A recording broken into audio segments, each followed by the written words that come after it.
Hello, I'm Michelle and welcome back to Somewhere in Bookland. Today I'm going to be talking to you about Tweet Cute by Emma Lord.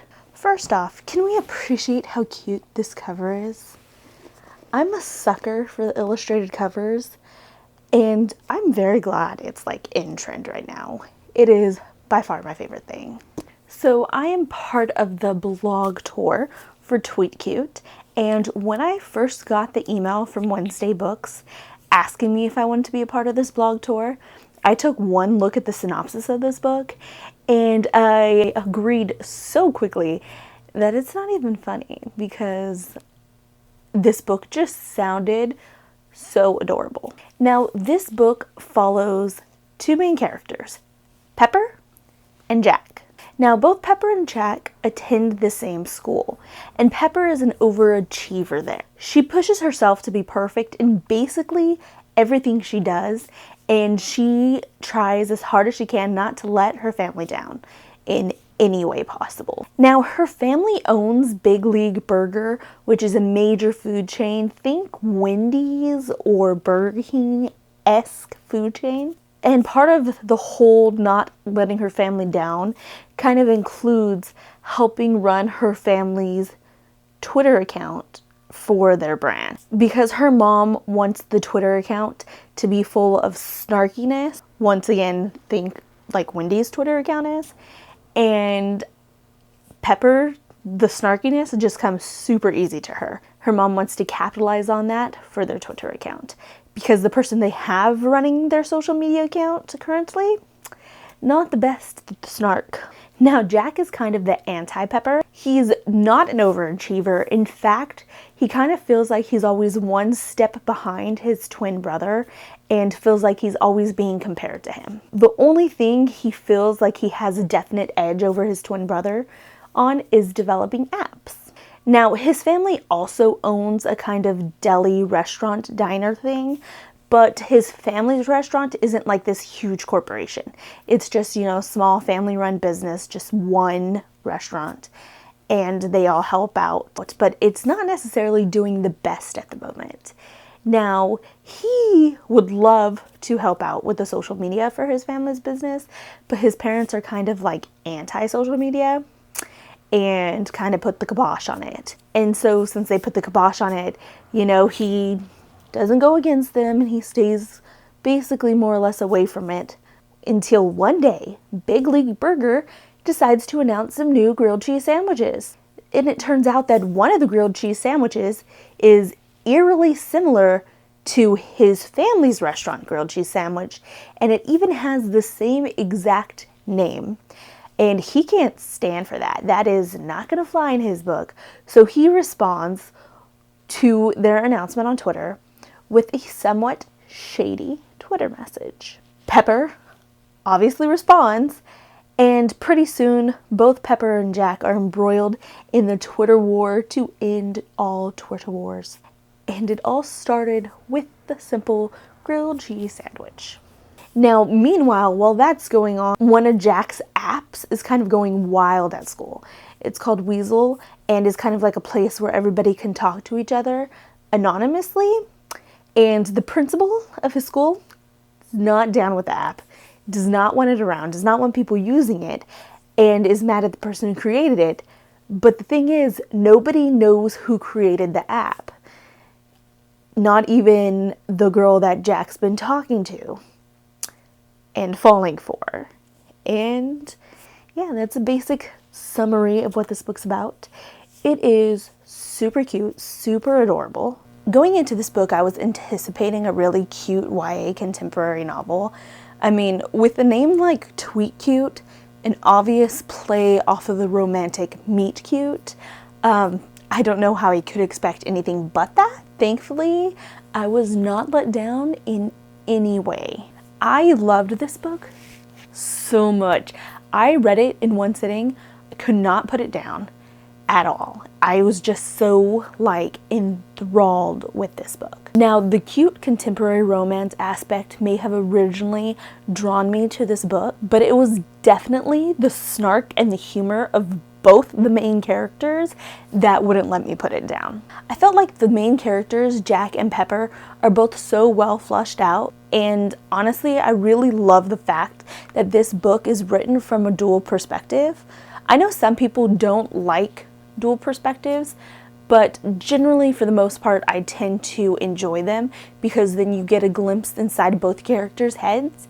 And I feel like when books are written from the dual perspective, especially when it's something like this where they're going back and forth in real life, you just get to know both characters better than you would if it were written from a single perspective. I mean, it really helps us understand why they are both doing the things they're doing, especially when you get to a point where neither of them can understand where the other one's coming from. I love the relationship between both Jack and Pepper because even when they do become friends, I mean, they don't start out as best friends from the beginning, and they always have like this snarky combativeness between them. And so even when they do become friends, they keep that snark and the sarcasm that I love so well. Because sometimes in books or movies or whatever, when they become friends, they kind of like lose that snarkiness, I guess. And so I love that they maintained it because, like I said, that was my favorite part of the book. I love a good snarky, sarcastic character because I'm a very sarcastic person. And it's just like, I feel you, I understand you. I love the sarcasm. And I love that like neither of them get offended really with the sarcasm. They can both take it in as well as dish it out. And so I really love that. One of my favorite personalities of characters, sarcasm. Yes. Now I fell in love with a specific aspect of Pepper's life. Her and her sister have this cooking blog and they post all these different recipes on it and they have like these funny names for them. And there's so many things that they make that I just want like the recipe for. I don't know if the author, if Emma Lord actually has recipes for these things or these were just like things that she created in her mind. But if there are really recipes for them, I'm hoping there's some that are included in the final version of the book or like posted online somewhere, because there's this cake that they make and they call it monster cake and it just sounds amazing, and part of me wants to try and make it, even though I don't know if I'll do well with it because it's like brownie mixture and cake mixture and like funfetti cake and cookie dough and everything all mixed together, and I'm not sure how that will bake well together because, you know, different temperature times and stuff, but I want to try it so bad. Now, there are some things in this book that we as readers and them as characters don't really know. For example, why the whole feud kind of started in the first place, and when you do eventually find out, because you will eventually find out, I didn't see it coming, which I don't know if I should have seen it coming. Usually I'm really good at like guessing the way things are going, but I did not see it coming. It blew me away and I really liked it. I also liked the little epilogue that they gave. I thought it was a perfect little sum up of like the end of the story and like a little where are they now type of thing. I really enjoyed this book. I don't really have much else to say. There wasn't anything I didn't like about this book. I really enjoyed this book. And this was actually Emma Lord's debut novel. So I'm so excited to see what she's going to come up with next. Because if I like it as much as I like this one, she could very well become a new favorite author of mine. So if you can't tell, I am rating this book 5 out of 5 stars, and I am so grateful to have read it. I've been so grateful to have been invited to be a part of the blog tour, and I'm so grateful to have a copy of it. So just thank you, to Wednesday Books and NetGalley and Goodreads and Emma Lord for letting me read it and give you guys my honest opinion. And if you like cute YA contemporaries, definitely check out this book. It reminded me of like, I don't know, the cute YA contemporaries I like to read. Casey West, Jen Bennett. Just cute. Kind of delves into a little more than just pure fluff, so I don't know if I would say... I mean, it kind of gave me a little bit of Emery Lord vibes too, which is funny because at first I thought this was by Emery Lord because Emma Lord and Emery Lord, but then I realized it was not by Emery Lord. But yes.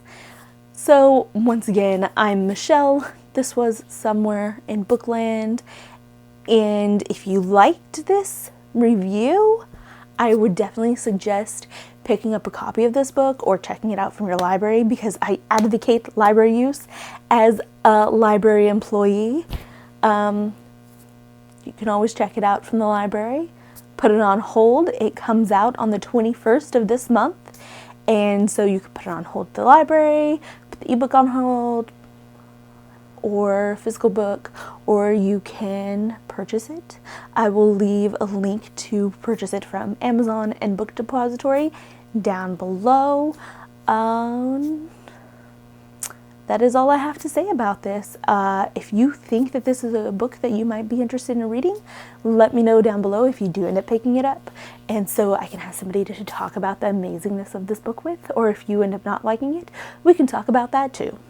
So click the thumbs up if you like this video, click subscribe if you want to see more of this piece in your feed, and I will see you guys next time. Bye. Look at the cute little grilled cheese on the side. Cute little grilled cheese.